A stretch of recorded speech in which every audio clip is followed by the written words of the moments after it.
Bismillahirrahmanirrahim. Assalamualaikum warahmatullahi wabarakatuh. Perkenalkan, nama saya Surya Adiwijaya, NIM B1190465 dari kelas Seminar Pemasaran F, Universitas Muhammadiyah Surakarta. Kemudian saya ucapkan terima kasih kepada Pak Uda yang telah memberikan saya kesempatan untuk mereview jurnal. Di sini saya akan mempresentasikan jurnal yang telah saya review. Jurnal pertama yang telah saya review yaitu penulisnya Yong Jun Sung dan Jo Young Kim dengan tahun terbit tahun 2010 dengan judul Effect of Brand Personality and Brand Trust and Brand Effect. Lembaga penerbit yaitu Wiley Online Library, volume 27, nomor 7, halaman 639 sampai 661 dengan tanggal terbit tahun 2010.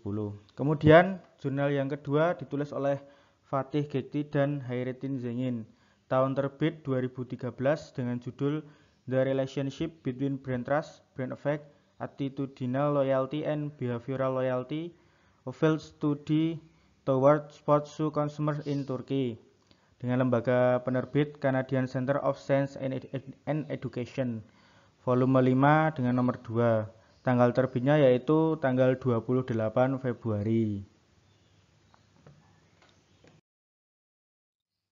Untuk jurnal yang pertama, pendahuluannya yaitu tujuan dari penelitian ini adalah untuk menguji hubungan antara dimensi kepribadian merek, kepercayaan merek, dan pengaruh merek. Mengingat potensi utilitas kepribadian merek untuk memasar, penelitian ini mengkonseptualisasikan dan menyelidiki hubungan antara 5 dimensi kepribadian merek dan kepercayaan merek serta pengaruh merek.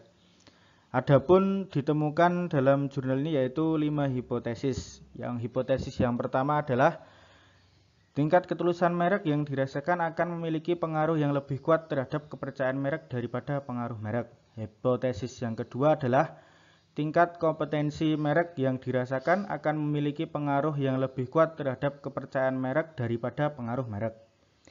Untuk hipotesis yang ketiga adalah tingkat kegembiraan merek yang dirasakan akan memiliki pengaruh yang lebih kuat pada pengaruh merek daripada kepercayaan merek. Hipotesis yang keempat, tingkat kecanggihan merek yang dirasakan akan memiliki pengaruh yang lebih kuat pada pengaruh merek daripada kepercayaan merek.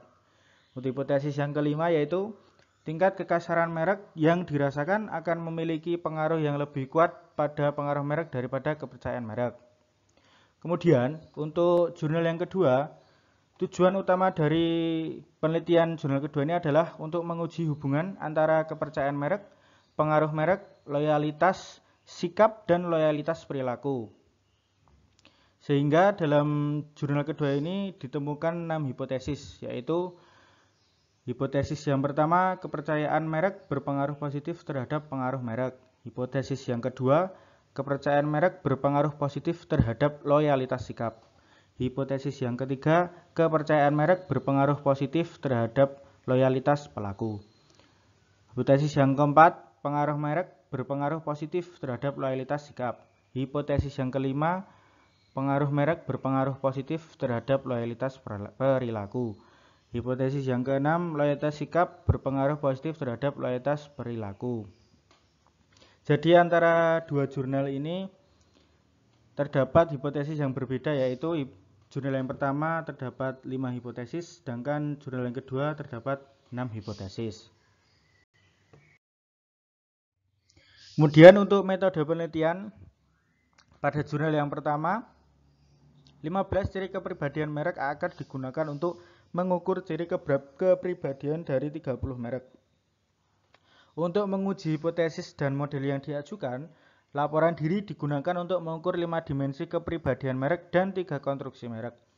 Sampel awal dari penelitian ini terdiri dari 135 mahasiswa yang terdaftar dalam kursus pengantar di Universitas Tenggara. 53% peserta adalah perempuan, sedangkan sisanya yaitu 47% laki-laki dengan usia rata-rata 21 tahun. Penelitian ini menggunakan kuesioner secara sistematis diputar untuk mengumpulkan data. Sedangkan untuk jurnal yang kedua, dalam penelitian ini data dikumpulkan melalui survei online yang diluncurkan di internet antara bulan September hingga bulan Oktober tahun 2012. Kemudian kategori produk yang dipilih adalah sepatu olahraga. Kuesioner yang digunakan untuk penelitian ini terdiri dari dua bagian. Pada bagian pertama terdapat informasi demografi yang terkait dengan sampel. Pada bagian kedua terdapat skala yang digunakan untuk menguji model penelitian. Skala tipe Likert 5 poin telah digunakan dalam survei ini. Hipotesis yang diajukan telah diuji dengan permodelan persamaan struktural. Dalam hal ini, program SPSS dan AMOS telah digunakan untuk analisis data. Jadi, antara dua jurnal ini, dalam hal pengambilan sampel, yaitu menggunakan metode survei kuesioner ya. Jadi, terdapat persamaan. Kemudian untuk hasil penelitian dalam jurnal pertama, yaitu telah diuji hipotesisnya. Untuk hipotesis yang pertama, tingkat ketulusan merek yang dirasakan lebih berpengaruh pada kepercayaan merek daripada pengaruh merek. Kemudian untuk hipotesis yang kedua, dampak dimensi kompetensi pada kepercayaan merek dan pengaruh merek sebanding. Kemudian untuk hipotesis yang ketiga, dimensi kegembiraan memengaruhi pengaruh merek daripada kepercayaan merek. Hipotesis 4, dimensi kecanggihan mempengaruhi pengaruh merek daripada kepercayaan merek. Untuk hipotesis yang kelima, ukuran koefisien jalur kekasaran secara signifikan lebih kuat pada kepercayaan merek daripada pengaruh merek. Kemudian, dalam jurnal yang kedua juga telah dilakukan uji hipotesis dengan hasil hipotesis yang pertama, hipotesis yang menyatakan bahwa kepercayaan merek berpengaruh positif terhadap pengaruh merek diterima. Kemudian untuk hipotesis yang kedua menunjukkan bahwa kepercayaan merek memiliki efek positif pada loyalitas sikap juga diterima. Hipotesis 3 yang menunjukkan bahwa ada hubungan positif antara kepercayaan merek dan loyalitas perilaku didukung. Hipotesis 4, hubungan positif antara pengaruh merek dan loyalitas sikap terungkap dan hipotesis 4 juga diterima.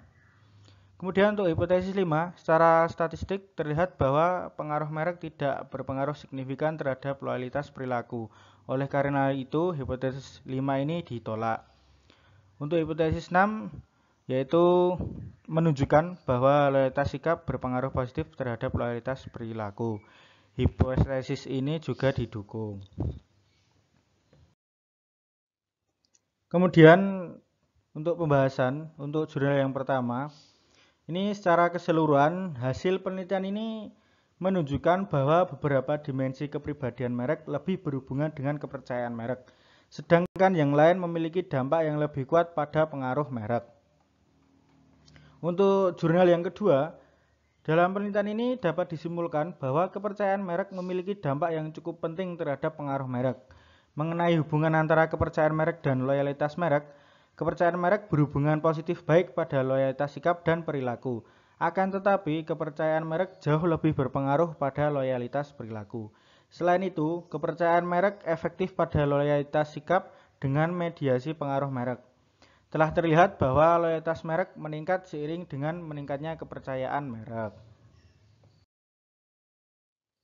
Kemudian yang terakhir, saya mengambil kesimpulan pada kedua jurnal di atas, ada beberapa hal yang berkaitan, yaitu membahas tentang pengaruh kepercayaan merek, kepribadian merek, loyalitas merek, dan citra merek. Oleh karena itu, dengan adanya penelitian di atas, dapat diambil pelajaran bahwa dalam berbisnis, kita harus membangun brand trust kepada pelanggan sehingga dapat tercipta loyalitas pelanggan terhadap brand kita. Selanjutnya, ide penelitian yang dapat saya ambil dari kedua penelitian di atas, yaitu saya menemukan satu, yaitu pengaruh brand trust, brand image, dan promosi terhadap proses pembelian tiket pada transportasi darat berupa bus. Mengingat akhir-akhir ini transportasi darat berupa bus sangat berkembang pesat karena adanya COVID.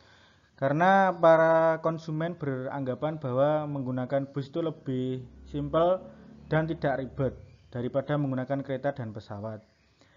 Dengan adanya ini, para pengusaha bus itu berlomba-lomba membangun brand trust, brand image, dan promosi agar para pelanggan itu percaya terhadap transportasi darat berupa bus.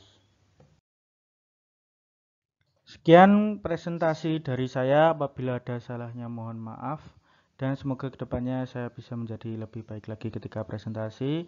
Wabillahi taufiq wal hidayah. Assalamualaikum warahmatullahi wabarakatuh.